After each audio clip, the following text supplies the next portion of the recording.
I downloaded a game and there was a girl on my computer screen. I was just looking for another game to play. I scrolled through that massive page of random games when one icon, among so many others, stood out, catching my attention. Its icon was a vivid red, with small squares, and beneath it, the name, Room. I tapped it. There were no reviews or any description of what it was about, just a caption, "They will have fun with you." My first thought was that it was just another new horror game.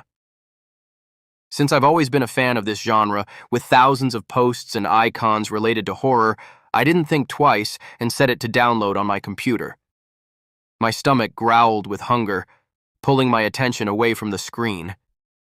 I went down to the kitchen, where I found my mother, an old woman in her 40s who, upon seeing me, merely gave me a pale smile and handed me a plate of cookies I had asked her for, without another word.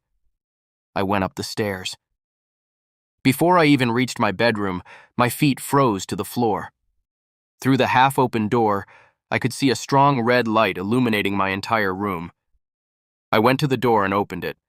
When I stepped inside, the computer screen was completely red, with the name Room written in large, dark letters against the red background. The screen flickered non-stop. I set the plate down beside the keyboard and started pressing every key with quick fingers, trying to close whatever that was, but it simply wouldn't go away. I shoved the desk where the computer sat and pulled the plug from the outlet.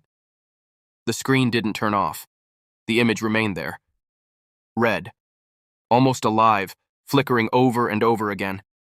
I slammed the palm of my hand against the side of the computer with force. My computer was an old model. I did it a few more times, but it simply wouldn't shut down. That was when the screen stopped flickering. A voice came from inside it. Distorted screams.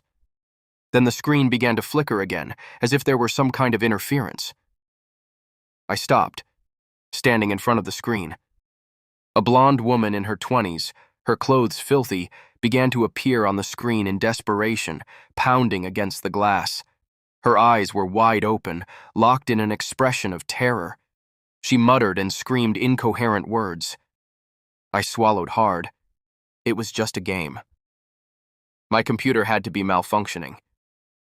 But then she stopped, turning around toward what looked like a red corridor. She ran off, leaving the image behind for me. There was something in the background, a tall, black being with no defined shape, moving toward the screen as if it were about to come out of it. I left the room, slamming the door shut, my chest rising and falling. I stayed in the living room, thinking that it could all be nothing more than a simple system bug. After dinner, I had to go back. Luckily, the screen was gone. I turned on the computer, expecting to find the same application. With damp fingers, I typed the name of the app into the search bar. I couldn't find it. It was as if it had never existed. I went to search websites, looked up the same name, but nothing came up there either. After that, several bizarre things began to happen, such as a reddish light seeping through the cracks of the door at night, someone waiting outside, screams coming from the basement, among other events I intend to tell in another post. But one thing I will say, never download an application called Room